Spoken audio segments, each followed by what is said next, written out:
Hi ඔන්න හශිෂ් ඩයිරිත් එක්ක ඉන්න ඔයාලට මම අද අරගෙන ආවේ නිවාඩු දවසේ මම හදපු රසම රස කෑම වේල. ඉතින් එන්නකො මාත් එක්ක යන්න කංකුන් හොයන්න මම ගොඩාක් මහන්සි වුණා කංකුන් තිබ්බේ නැති හින්දා. බොහොම අමාරුවෙන් පුංචි කංකුන් මිටියක් හොයාගත්තා. ඉතින් මේ පුංචි කෑම වේල හැදුන හැටි බලන්න එන්නකො මාත් එක්ක. ඉතින් මුලින්ම මම කරාවේ බත් එක හදාගත්ත එක. ඉතින් බත් එකට මම සාමාන්‍යයෙන් බත් එක හදන්නේ දවස් 3කට විතර ඇති වෙන්න. ඉතින් ඒ හින්දා තමයි මම චුට්ටක් වැඩියෙන් හාල් තියාගන්නවා. ඉතින් බලන්නකො මුලින්ම මම කරේ හාල් එක තියලා බත් එක ඉදෙන්න තිබ්බ එක. හැමදාම බිත්තර බැදලා කන හින්දා මට මේ සැරේ හිතුණා බිත්තරයක් තම්බන්න ඕන කියලා. ඉතින් රයිස් කුකර් එකේම බිත්තරේ තම්බන්න පුළුවන් හින්දා මං ඒකෙම තිබ්බා.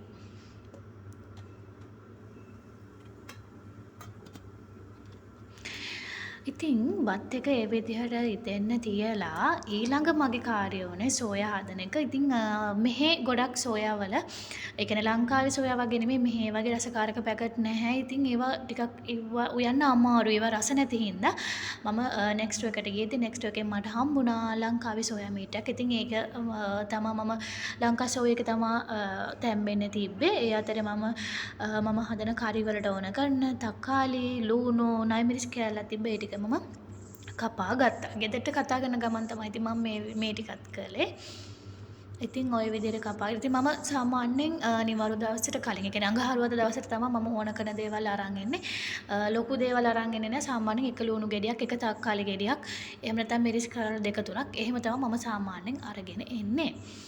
ඉතින් මේ විදිහට කපාගෙන ලුණු ගෙඩියමයි තක්කාලි නම් මම භාගයක් විතරයි කපාගත්තේ මාළු දෙකටම ඇති වෙන. ඒ කියන්නේ මම තක්කාලි කන්න පිටි කැමැත්තක් නැති හින්දා මම ලොකුවට තක්කාලි දැම්මේ නැහැ.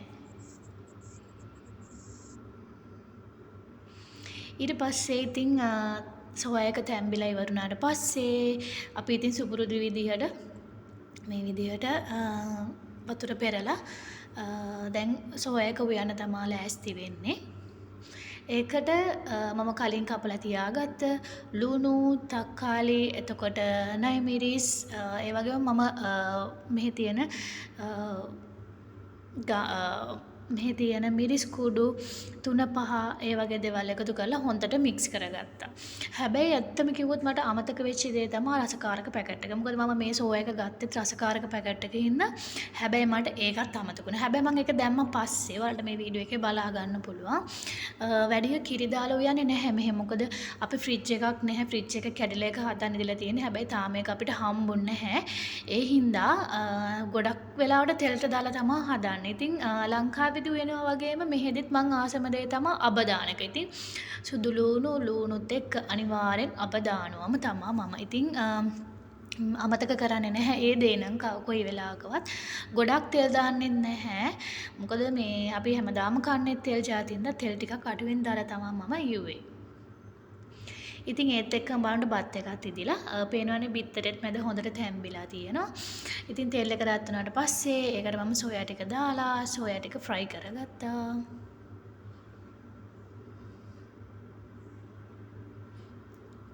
ඊට පස්සේ මගේ ෆේවරිට් ඒ කියන්නේ අද මේ නිවාඩු දවසේ ෆේවරිට් එක තමයි කංකුම්. මොකද මං ගොඩාක් මහන්සි වුණා කංකුම් හොයාගන්න. ඉතින් අම්මා කියලා දුන්නා කංකුම් හදන විදිහ. ඉතින් පොඩි ට්‍රයි එකක් දුන්නේ.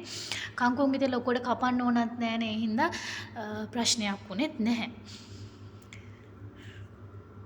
කංකුම් ටික හොදලා අරගෙන කපාගත් එක තමා කරේ. ඉතින් කංකුම් ගොඩක් තිබ්බනේ සාමාන්‍යයෙන් කංකුම් ඒ කියන්නේ මොන මැල්ලම වුණත් ඉදෙනකොට ඒ කියන්නේ ඒක තැම්බිලා ඉවර වෙනකොට චුට්ටක් වෙනවා. ඉතින් කරන්න දෙයක් නැහැ. තිබ්බ එකෙන් සෑහීමකටපත් වෙන්න බෑ. මොකද ගොඩක් උයන්නත් බෑ. මම කලින් කිව්වා වගේ මේ ෆ්‍රිජ් එකක් නැති හින්දා නිකන් නරක් කළා විසික් කරන්න කෑම අපතේ යවන්න එහෙම ඕන නැහැ. සල්ලිත් අපරාධි කෑමත් අපරාධි. ඒ නිසා තමයි මම හිතුවේ කමන්නේ මේක ඇති. මොකද මම මෙහි ආවත් හරියට මැල්ලුමක් කනවමයි මේ.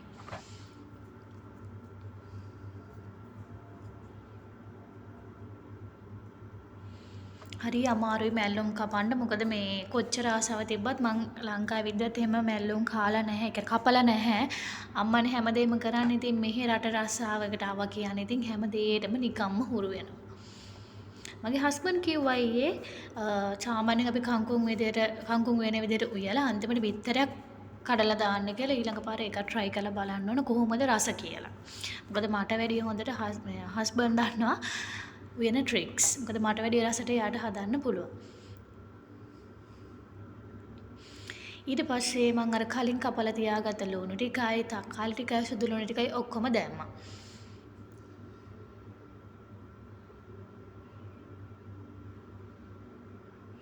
දැන් ඉතින් තියෙන්නේ තෙල් දාගන්න. වෙන මුකුත් ඉතින් කරන්න නැහැනේ.